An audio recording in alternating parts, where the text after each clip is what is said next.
back with more energy to discuss on a special and important topic in Europe, but also a very important topic for Romania, considering that this conference is hosted here in Bucharest, because Romania pays a particular interest in the Western Balkans. So welcome to this important discussion on Russia's hybrid warfare in the Balkans and how do we enhance societal resilience in the Western Balkans. Here at the Black Sea and Balkan Security Forum organized by the New Strategy Center. My name is Robert Lupițu. I'm the editor-in-chief of the media platform Calea Europeană.ro, and I'm particularly happy to moderate this debate today with our distinguished speakers. We have together with us Mr. Gordan Akrap, who is the president of the Hybrid Warfare Research Institute in Croatia. This session is organized in partnership with your institute. Thank you for being with us. We have also together with us retired General Sir James Everard, honorary chairman of the International Consultative Board of New Strategy Center and former deputy Supreme Allied Commander in Europe. Mr. Jordan Bozilov, president of the Sofia Security Forum in Bulgaria, and Mr. Srđan Đivić, president of the International Advisory Committee in Belgrade Center for Security Policy in Serbia. Our today aim for this discussion is to explore the, let's say, multi-layered challenges posed by the hybrid warfare that Russia is prolonging in the Western Balkans, but not only, and to identify strategies and to strengthen societal resilience in the face of such threats. And also today we will delve into the complex dynamics of this Russian influence in the region, keeping also an eye on China, because we had a very, very recent visit of President Xi Jinping in Serbia, but also in Hungary. And also considering the roles of both the European Union, NATO, and the United States in countering these challenges and bolstering societal resilience. With these introductory remarks, I want to move to how our speakers, each one will have 7-8 minutes to present his view on the topic, and then we will be more than happy to engage on Q&A sessions. So the floor now goes to Mr. Gordan Akrap, the president of the Hybrid Warfare Research Institute in Croatia. Please, you have the floor. Thank you. It's my pleasure to be here for the first time, not first time in Bucharest, but it's a really extremely good situation to be here to discuss the Western Balkan 6 countries situation and the prosperity and the future, what might happen. We know that those 6 countries have a different organization, different structure, and 3 of them are allies within the NATO, and this is what makes this area very specific from the point of view, from the Russian point of view, because due to the very intensive activities, malicious activities within the last several years together with Serbia, Russia was able to change the political landscape of Montenegro using some of their disadvantages and challenges. And now I'm afraid that we have another country within the NATO that might be used as a Russian proxy. But all of those countries have many similar and significant security, political, economy, and energy challenges. What is most important thing from our point of view is that some leaders of the Serbian policy and politics in last decades try to copy-paste the concept of the Russian world to the Serbian world, to this area of West Balkan 6 countries. And they have a support with many different institutions and organizations within the Serbian population in Serbia and the West Balkan 6 countries, just like, as a copy-paste what Russians are doing through the Matica Srpska, through the Serbian Academy of Science and Art, and including the strong influence of the Russian intelligence within the military intelligence structure of Serbia. Also, what is a problem for the Serbia? Serbia is in same time an ally of Russia, but is also a victim of the Russian hybrid malicious activities, because due to the President Vučić activities and political decisions that he wants to sit on many different chairs at the same time, what is impossible and is going to bring back Serbia quite back in the future, and it's going to be a challenging situation for the Serbia. He gave up the Serbian energy system in the hands of the Russia, media scene in Serbia is almost under the full control of Russian outlets and of the Vucic, so there is no such thing like positive influence of the free media in Serbia. And the challenge is that these activities and this disinformation network that is spreading Russian disinformations, not just in Serbia, they're spreading in all neighboring Slavic countries. Also, what Serbia is trying to do together with Russia, that's the challenge, is they are insisting on disinformation activities in a way that they are inviting other Slavic people and Orthodox religious people just to connect within the Slavic brotherhood and Orthodox friendship. But what is important to say, and this is important, and we have to find people from Serbia, within Serbia, to say that to the Serbian people, there is no such a thing like a Serbian Orthodox brotherhood and pan-Slavic unity, because more Slavic countries are within the NATO and within the EU and want to join the EU and NATO than outside. Outside of NATO are just Russia and Serbia, okay, Belarus, but we don't count Belarus as a sovereign state in complete matter because they have this state union with Russia and they do whatever they want under the Lukashenko. And Serbia and Belarus are not members of EU and does not want to join the EU. And that's a challenge. So what we are trying to do is to recognize and identify and fight against the many different vectors of attack that Russia is trying to use in the Western Balkan 6 countries, from information environment, energy infrastructure, political scene, intelligence collection activities. Orthodox Church, as I said, this is one of the most important vector of the Russian influence operations, because Orthodox Church does not act anymore, I'm talking about the Russian and Serbian, as a religious, they act more as a political organization. And we have a different organizations like civil society that are acting there. We don't need to forget and ignore the fact that Wagner, Enot and the other groups were also very active within the Serbian, recruiting many fighters for them. So what we are speaking about is the overflowing of the negative and malicious influence from these countries to North Macedonia that we are facing now, because what we promised to do for the North Macedonia in their accession to EU, and we were not able to fulfill, we have now, as a result, changing tendency in the political landscape of Macedonia. And as I said in the beginning, and that's when I'm going to stop, the changed political landscape, political, religious and social landscape of Montenegro, that is an ally within the NATO, and that with this leadership can pose a really significant insider threat, let me say that openly, for the stability and security and for the counterintelligence activities because of their intensive activities with Russia. Thank you. Well, thank you very much for your presentation. Indeed, Russia has a wide range of tools that it uses to interfere with the, let's say, European direction of the Western Balkan countries. Indeed, 3 of them are a member of NATO, but we see, for instance, some tendencies in North Macedonia recently with the using of the name of the country also, and different issues that might be used in terms of communication activities that can be used by Russia to manipulate further the public. I would like to stress what you mentioned about the energy infrastructure that Russia is trying to use, the religious aspect, as you mentioned. And before moving, of course, to questions to you, I would like now to go further to General James Everard, Honorary Chairman of the International Consultative Board of the New Strategy Center and former DSACUR. Please, you have the floor for your remarks. Thank you, Robert.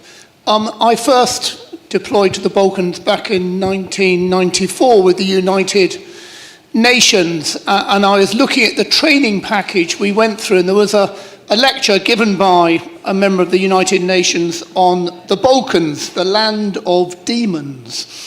And, you know, in my keep box, I've got this, and it talked about folklore, it talked about suspicion, about dragons, dark magic, and folklore, you know, the 10 lessons you should remember when you visit someone's house, and all these points. And of course, we didn't have a permeability index as we have now, but if we did, you would realize that culturally, the Western Balkans are vulnerable to disinformation. They enjoy the conspiracy theory. And of course, you know, in a world where trust takes time to build and can so easily be destroyed, this is dangerous. And of course, we see, you know, Russian hybrid activity in the Western Balkans, you know, disrupting and undermining Euro-Atlantic integration. We see it disrupting the way to a better life. And we know this. This isn't new. I was reading a book at, you know, the Russian Secret Services, published in 1951, which talks about the Soviet stratagem of warfare without battlefield, a war in which the outcome of a campaign may be decided before battle is joined, using legitimate tools of investment in energy and non-legitimate subversion, corruption, espionage, sabotage, and assassination, which of course today we can add all the tools of disinformation. I went back to Bosnia as commander of Op Althea, the operation commander of Op Althea, and you see people working extremely hard to try and counter disinformation and hybrid activity. There's now volumes of research on this subject. You'll see that between NATO, between the EU and with allies, and working with the West Balkan nations, work to improve our cyber security, the Cyber Academy in Bosnia-Herzegovina. I think a lot of work going to improve media freedom. A huge volume of work to show how social media can be used to counter disinformation. And of course, efforts to try and map fake news, to expose disinformation. And I think this can be very successful. I remember when Ben Hodges was commanding in Europe, he had a Pinocchio scale with a little picture of Pinocchio, and the longer the nose, the bigger the Russian line. And I think it was very effective because it showed day in, day out what Russia was trying to do. But most of all, I think you see it's all about leadership. You know, our leaders have to expose hybrid activity. They have to be first with the truth. And I think that's important now because Russia is very active in the hybrid space, not just in the Western Balkans, but across the Euro-Atlantic area. If there was a solution in the Western Balkans, I think it is reviving the European policy towards the Balkans and eventually EU integration. I mean, this has stalled in a sort of chicken and egg situation, democratic backsliding plus concerns. But until you remove people's desire, fears of all these things, until you get themselves into Europe in some shape or form, they're going to be vulnerable to Russian and indeed Chinese disinformation. And finally, just to mention NATO, I mean, and our allies, it's very easy to look at others and be critical, but we ourselves have a lot of work to do. You'll see that NATO approved its baseline resilience objectives, but those are far from complete, far from robust. And I think the biggest problem for us is it relies on the education of our populations. And in some cases, this is difficult. People don't want to educate their populations because it invites questions that they don't want to answer. But we need to build our resilience. We need to expose Russian hybrid activity as and when we see it, so that we grow stronger and are resilient. Thank you. I'll stop there. Thank you. While you were mentioning all this Russian activity and our own problems, I was thinking to what the High Representative of the European Union, Josep Borrell, said a few years ago about the battle of narratives and how we might lose this if we will just react at what Russia does. Mr. Jordan Bozilov, President of the Sofia Security Forum, please, you have the floor for your introductory remarks and view of the topic, please. Yep, thank you very much. You know, I agree with both actually previous speakers. I can't add anything more. Look, we know what is the disinformation. We know how it works. We know the mechanics. People understand that disinformation is a threat. Just recently, Eurostat published a study which shows that 80% of Europeans, in average, understand that fake news is a threat to democracy. Okay, great, we understand. We know even how many articles appeared every day against European Union or against European institution. One of our Bulgarian leading think tanks, which is specialized in fighting hybrid warfare, published a study that every single day in Bulgaria, in Bulgarian social media appears about 1,000 pieces, 1,000 materials with anti-EU, anti-NATO narratives. So what is wrong with this situation? Why we come back again and again? Last year we discussed hybrid warfare, fake news, disinformation, propaganda, etc., etc., etc., and still we are not effective. I agree. It's of course issue of leadership. There should be measures at national level, at EU level, at NATO level. We established different structures to better understand, to coordinate, etc., etc., etc.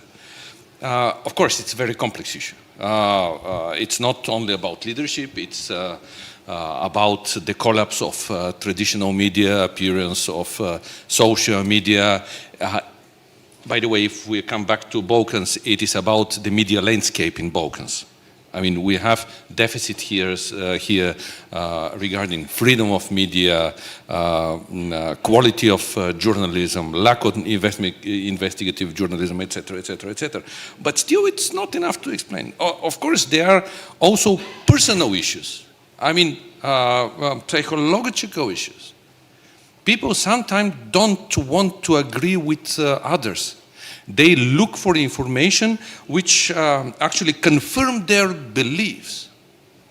From time to time, I try to enter some of the pro-Russian groups in Facebook, trying to debate with them, asking them, do you know how Russia looks like from inside? Have you ever been there? Do you know Russian language? Do you know Russian culture? Do you know how ordinary people live there? I've been there many times, even recently. No, they don't. But they don't listen from everyone who comes outside their bubble. So it is, again, additional issue. And of course, what is a characteristic in the Balkans? It is media literacy. There is a so-called media literacy index, and the last study was just published. If you go to the list of 41 or 42 countries, you'll see that the countries with the best, let's say, media literacy, it's Nordic countries, etc., etc. And in the bottom, it is Balkan countries. So we have deficit here, and media literacy, it's actually quite a complex study which includes level of education, media freedom, trust in people, in society and state structures, civil participation, etc., etc., etc. So we have, again, huge deficit here. By the way, Humanity for Freedom NGO, which is based in the United States, but it's a global one. Last year, I think it's November or December, they published their year analysis, and they actually stated that Balkans are the central point currently of pro-Russian propaganda because of the vulnerabilities. So we have to go again and again through analysis, but of course to do something about this. And I will finish by giving some ideas what we shall do. Of course, it's not exhaustive list. We have to think about this, and of course take measures. Of course, we have to do something about media literacy. We have to start from the school, from the very young people. We have to teach them to understand that the world is not simply white and black, to be more critical. But here comes one of the problems. Sometimes all these activities are project-based. There are money, there is a project, we do something, and it stops in a year time. There should be a governmental approach. It should be sustainable policy. Of course, we have to debunk fake news, to explain why it is fake, etc., etc., etc. But it is again not effective. We have to be more proactive. And here comes the issue again of strategic communication, which is again problematic in all countries. We don't have good mechanisms of strategic communications in the Black Sea countries. We have to think about regulations. We have to stop or to prevent organizations, individuals from spreading fake news or openly spreading pro-Russian propaganda.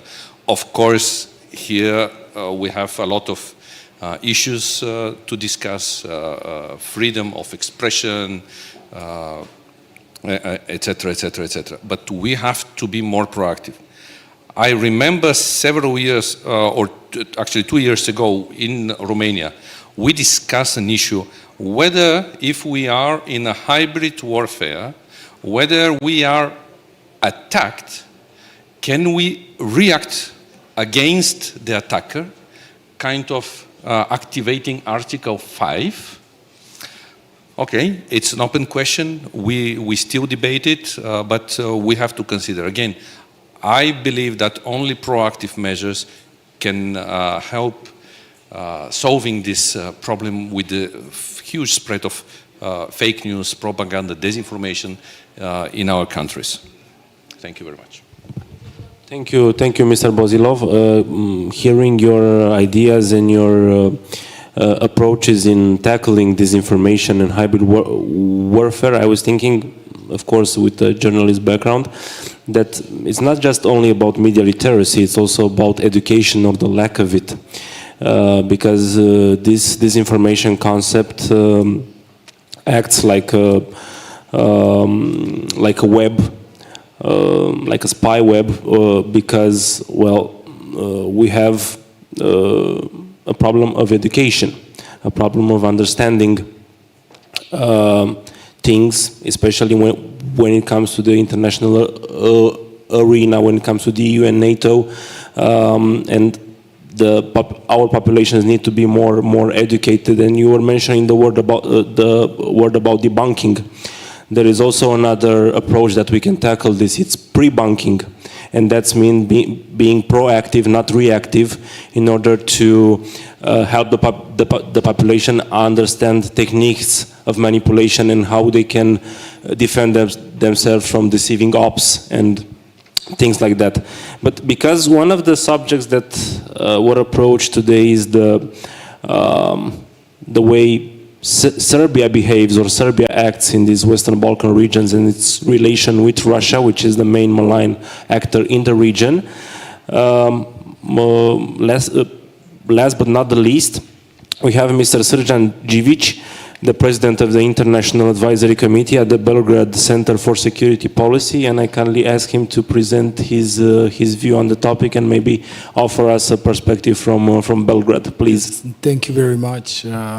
So since a lot has been mentioned about Serbia, I would like to maybe offer some additional information to unpack what has been said. So in some ways, and quite paradoxically, Russia is not the main actor of Russian disinformation in the Western Balkans. This is in fact the Serbian regime and the media under its control.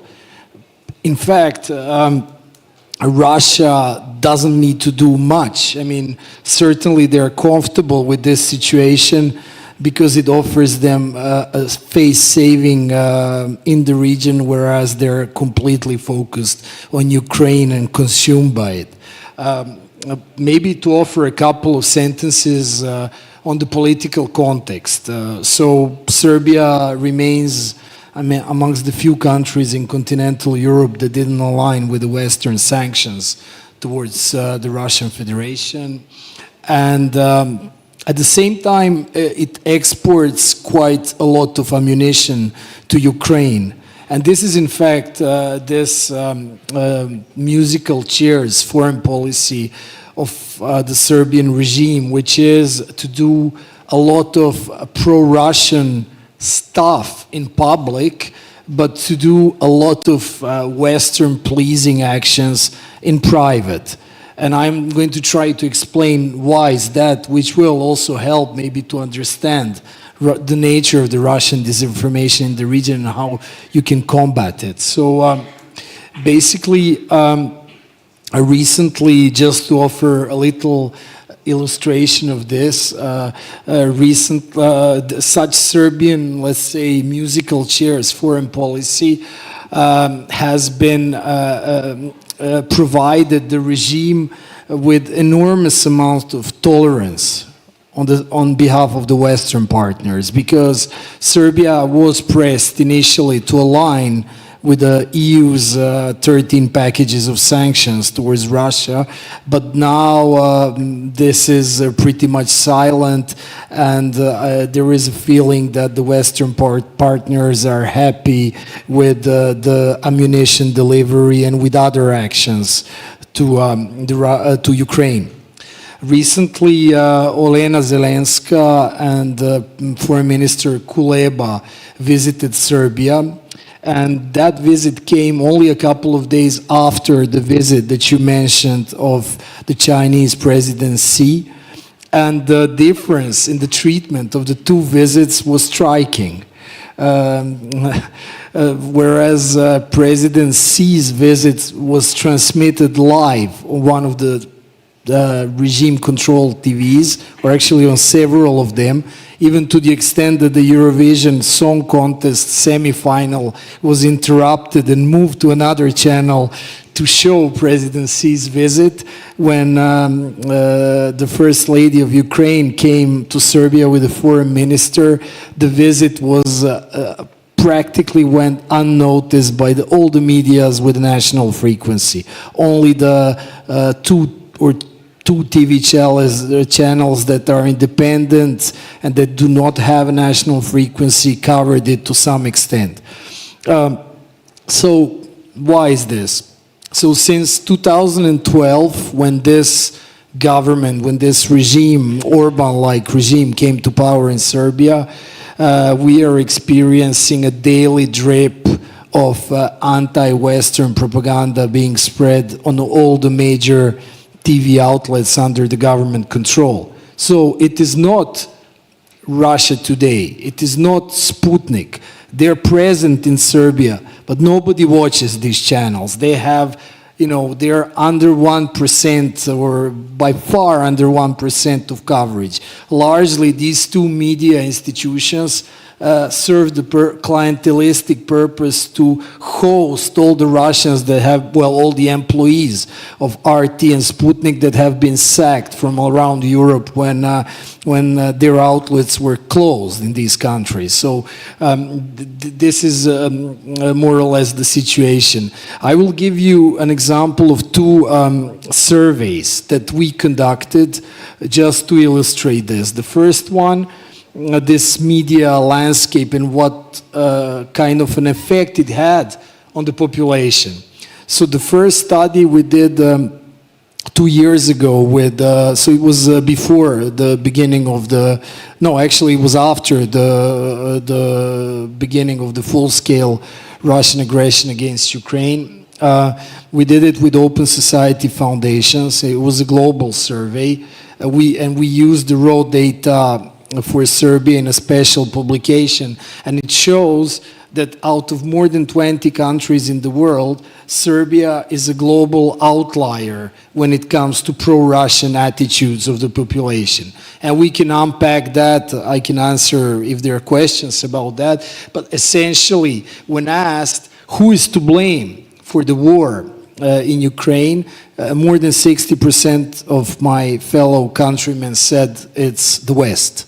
The other options were Ukraine, Russia. A bit more than 10% blamed Russia. Not many people blamed Ukraine, but it was the West. So you see kind of this narrative which is present in some other countries, that it's very dominant in Serbia. So I told about since 2012, a daily drip of anti-Western propaganda. So, but why is the Serbian government doing this? Did it have to respond to the overall attitudes of the population and, so to speak, accommodate to them? No. In 2009, when Serbia was awarded visa-free travel with other countries of the Western Balkans to the EU, 72% of Serbs were for EU membership. Today, as a result of this regime propaganda, 43% are for EU membership, 36% are against. So you can say that still the population is very resilient despite being engulfed with this propaganda on a daily basis, but the situation is very different. And in a way, the regime of the President Vučić is finding itself in a bind of its own making, because now, even if they wanted to move towards the West, they can't, because they created an atmosphere within the population and most of all within their voters that is extremely pro-Russian. And this all has zilch to do with Russia. It can be solved like this, because the West has all the leverage in the Western Balkans, only if it wants to use it. So basically, another study that I mentioned shows the real reason why.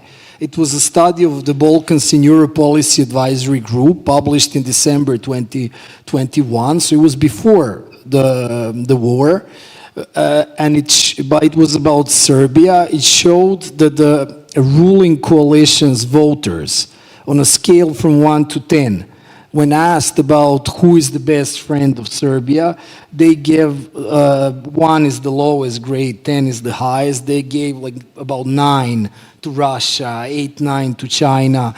All the opposition voters was 3, 4. It was significantly lower than that.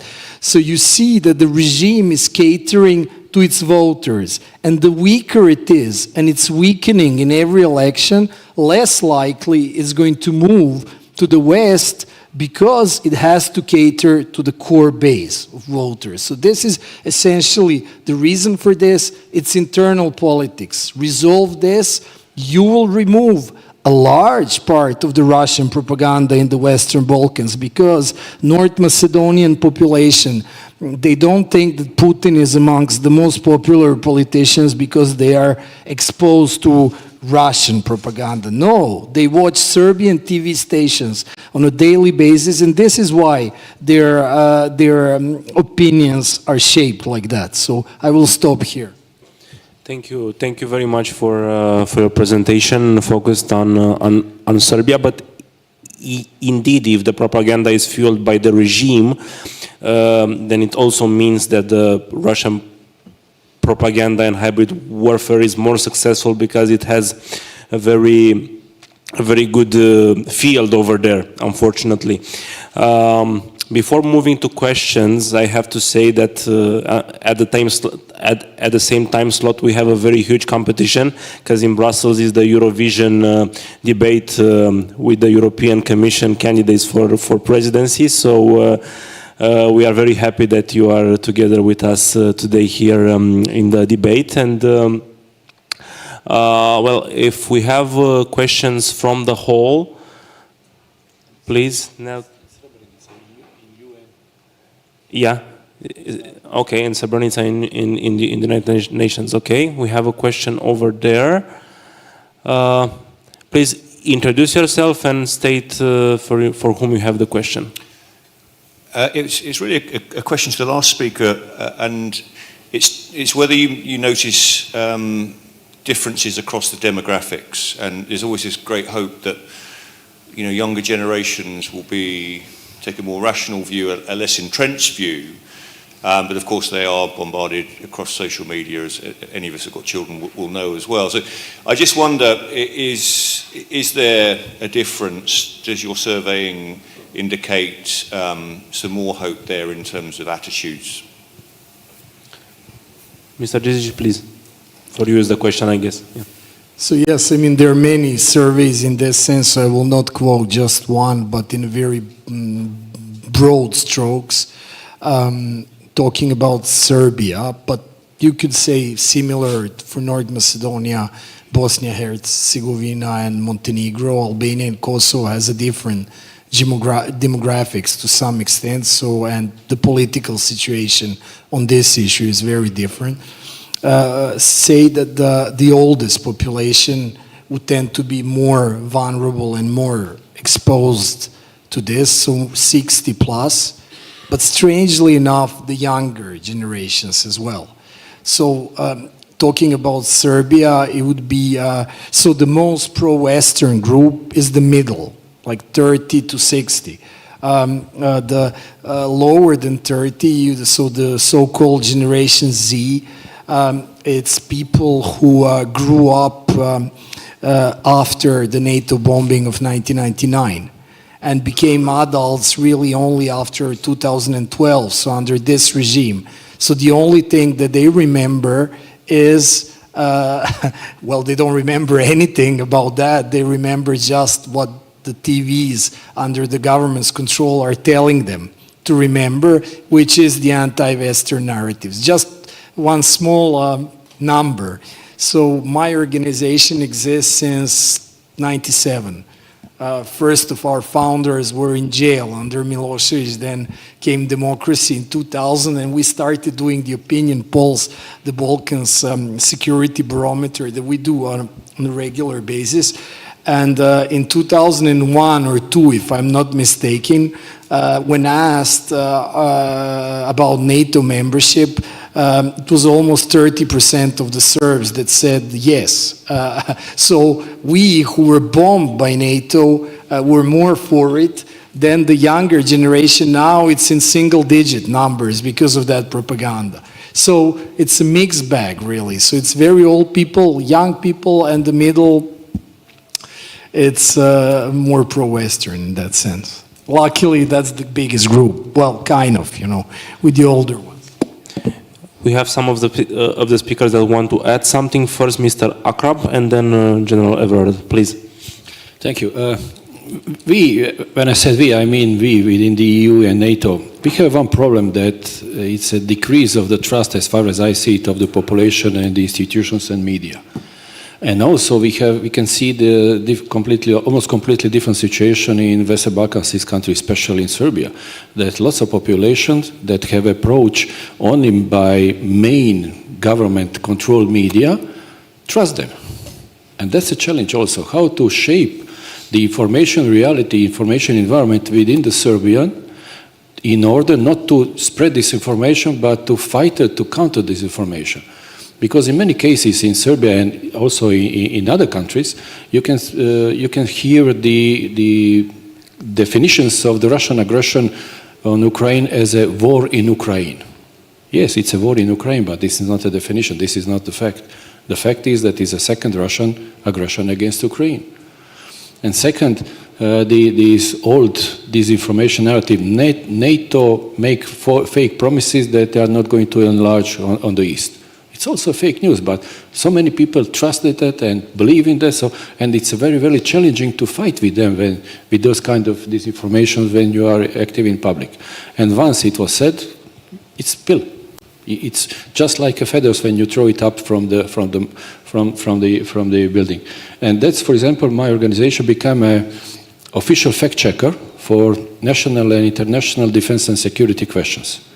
And what we decided, we are not going to fight against and debunk just this information by itself.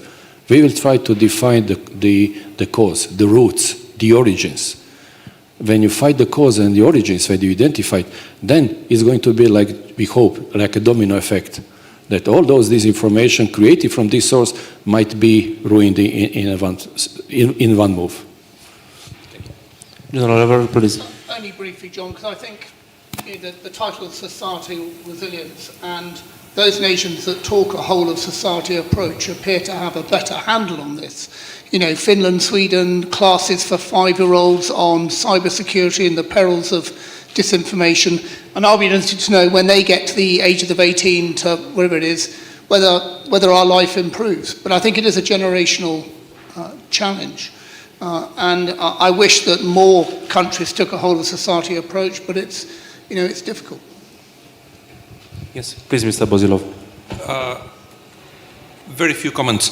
First, in general, it's true that there is generational differences, but picture gets much more nuanced now. I mean, if you take the most pro-Russian nationalist party, pro-Russian party in Bulgaria, it's nationalists. But they mixed European issue with internal political issues.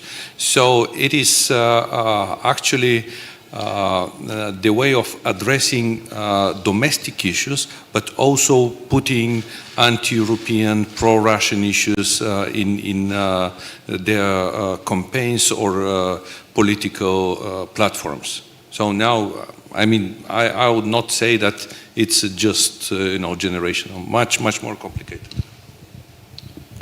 Thank you. There should be some similarities in terms of social vulnerabilities, but also we can speak about the differences between those countries. Another question or questions from the audience? Okay, before moving back to the audience, we have a question? Because I can. Okay, please. I cannot see because of the light in the back. Please introduce yourself and state the question. Hello, Michael Marek from Poland. I've got a question to the expert from Serbia. Please tell me, is it important I want to ask about Telegram. Is it important to make influence for Serbian people, or it's not so? So thank you for your question. Yeah, it's a really good one. In fact, within my organization, the Belgrade Center for Security Policy, we have a program called Safe Haven, which is basically a fellowship for Russians, Ukrainian and Belarusians who had to flee their countries because of the war or dictatorship. Because in Serbia, because of these policies of our regime, so no sanctions, we have, this is the data from early 2023 from the Ministry of the Interior, we have more than 220,000 Russians who came.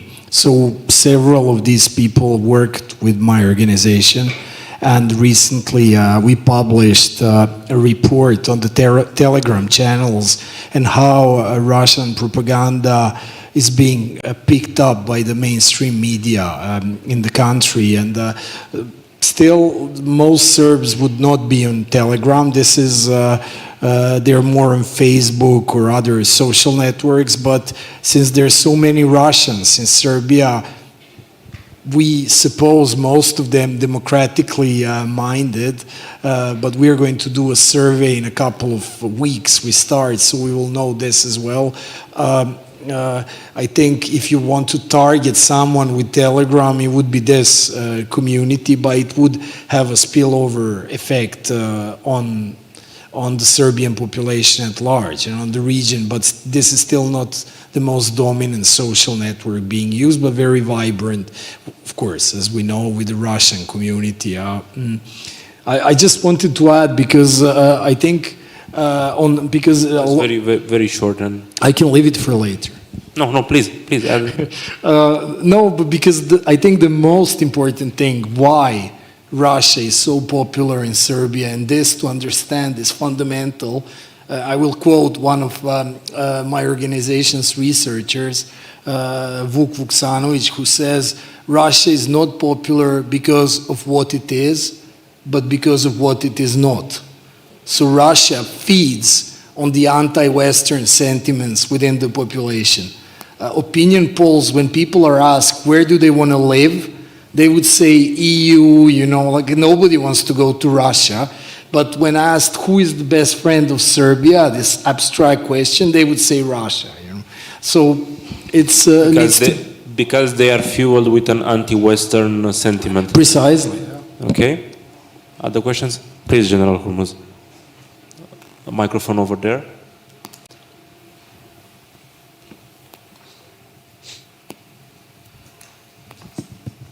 Thank you very much. I'm retired Major General Paul Hormuz, and I very much appreciated what Gordon was saying about treating the causes, not only the symptoms. And I think the whole conversation was very interesting. So, does the panel believe that there is only one solution of dealing with this kind of challenges, which I'm trying to avoid putting a tag like disinformation or hybrid warfare or whatever? More people are talking about cognitive warfare these days as the next sixth dimension of the warfighting. I just watched 1 month ago a very interesting debate in the House of Lords in London. Communication and Digital Committee was discussing about this. And the former director of the National Security Cyber Center was there. He was making a very clear distinction between the foreign malign influence, which can be proved, and the political debate, which is something else. And they also introduced the free speech dimension.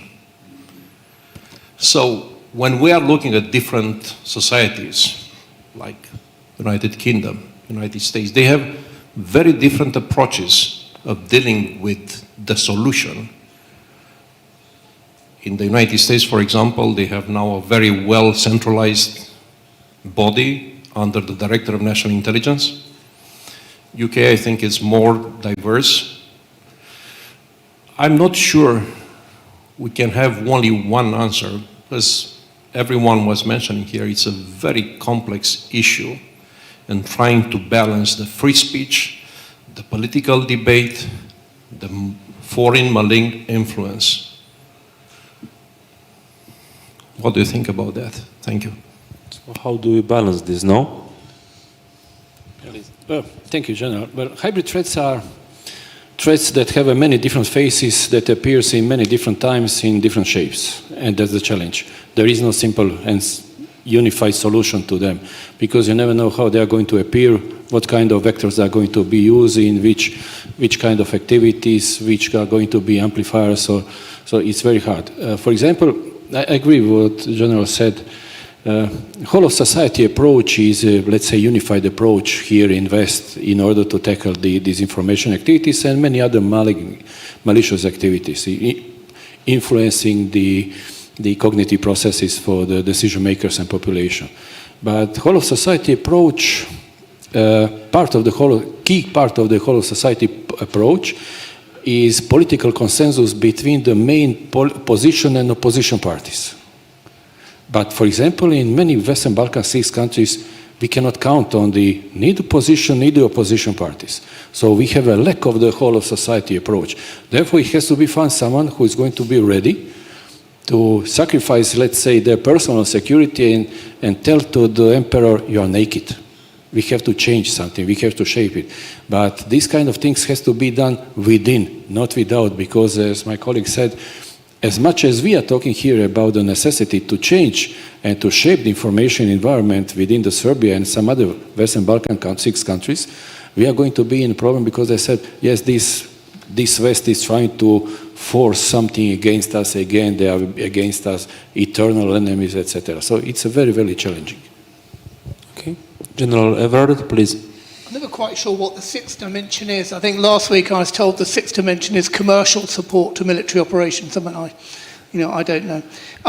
Free speech, yes, a great strength and a vulnerability. And of course, the UK, like every democracy, has taken the decision that you don't want to limit freedom of speech, therefore you have to protect it. And the UK approach is based on very clear guidelines to universities, to schools, to business, based on, I think, the knowledge that in our estimation, probably 75% of hybrid attacks are directed against non-military lines of operation.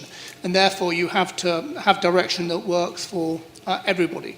So we give people an idea of what they should look out for, where they should report what they're seeing, so we can capture those patterns. Is it successful? Well, we haven't attached any metrics to it, so I don't know. Want to add something, please? Yeah. Interesting. We had a case in Bulgaria with one journalist who had a media program in Bulgarian national radio. He was openly spreading pro-Russian propaganda, including fake news, pro-Russian, of course. And actually several organizations asked the media regulatory body to do something about this. And they said, we don't have legal basis. We can, follow, for example, hate speech or whatever, but we can do nothing with, freedom of expression.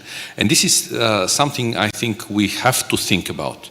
By the way, this journalist is a candidate for the European Union, so he will spread pro-Russian propaganda at European level, not on Bulgarian. We are happy with that because we won't have them, but it is indeed European issue. We have to do something with this, approach of giving so much freedom to Russian propaganda.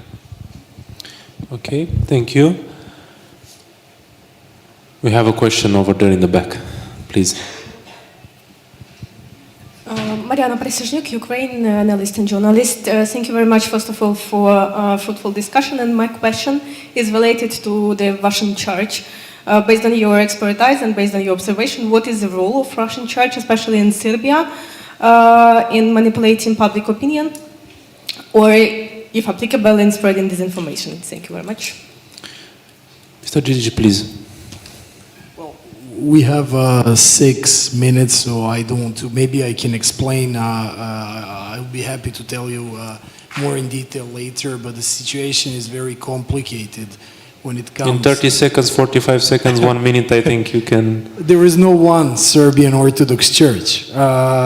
And the Serbian Orthodox Church's power within the Orthodox Church greatly surpasses Serbia's power between the nations. So its relationship with the Russian Orthodox Church is built, you should understand it in that sense, but I would not say that the Serbian Orthodox Church is an actor of the Russian Orthodox Church.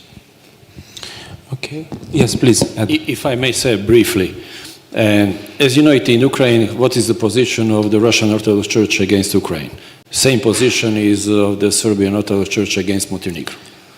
Same narrative, same ideas, same structure, only without kinetic activities. Okay, thank you. Very different churches, though, not to open this debate. You're referring to the Montenegrin Orthodox Church. No, I'm not referring, because Serbian Orthodox Church does not recognize the existence of Montenegrin Orthodox Church. Neither do Montenegrins to a large extent. Well, Montenegrins, there is lots of them within. That also might be a good debate over coffee after the panel. We still have 5 more minutes, and I don't want to close this session without discussing maybe 1 minute per each speaker, if we do not have questions from the hall, about the role of China, but also the role of the European Union and NATO. And I want to ask all of you, what role does China play in this context, and how does its influence interact with Russia's activity in the Western Balkans? And what do you think the European Union and NATO should better do to help the Western Balkans, besides funds, enlargement, and so on? Please, Mr. Akrap. Just in a few sentences. Croatia, maybe it looks strange, but Croatia is very, very interested and very keen to have a secure, safe and stable Serbia within its borders.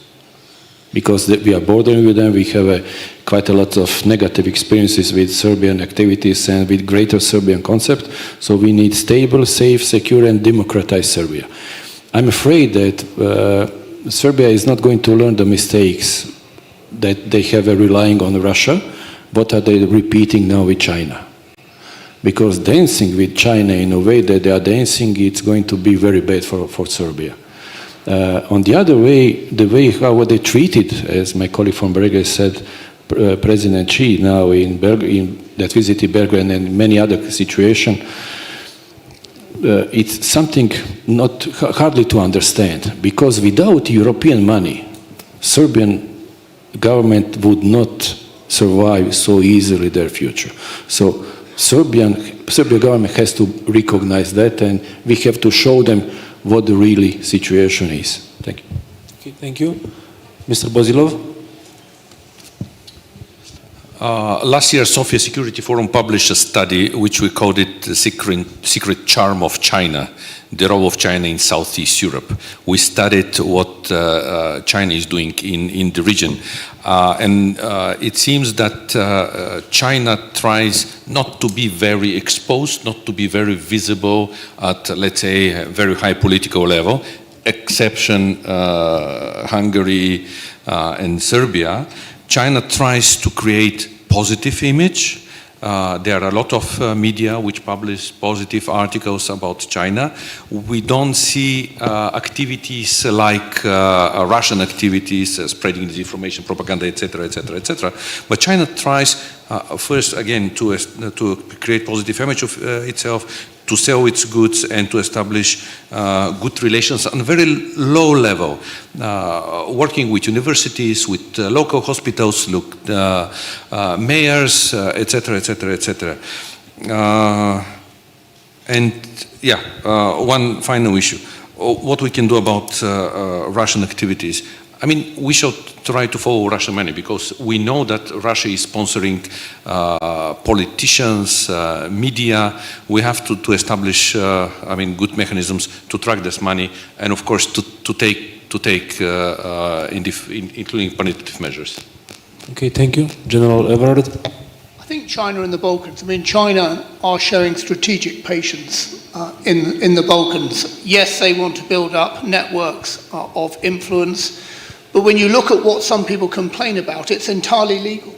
You know, they are providing a good service for often a too good a price, but they're doing it legally. So I don't think you can complain when nations are competing within the rule of law. I think the problem with China is they take a strategic decision to undercut other organizations commercially for long-term political gain, and that is a problem. Okay, thank you. Mr. Disic, please. I'll be very short. I can concur with everything that Mr. Bozilov said, and by the way, it was an excellent publication, Secret Charm of China. I read it. Just the final remark on this, almost 70% of commercial exchange and investment in the region, including Serbia, come from the EU. So the EU can make good and bad weather in the region. It all depends on how much does it want to invest itself in it. So if the EU wants to come in, there'll be no Russia and China. Okay, thank you very much. Hopefully we have a positive spin for the future of the Western Balkans towards the European Union. Thank you for being together with us today at this panel. The next panel will start here in the Le Diplomat venue in 10 minutes, and it will focus on the security guarantees for Ukraine. Thank you very much for being together with us, and thank you all the panelists for this session. Thank you.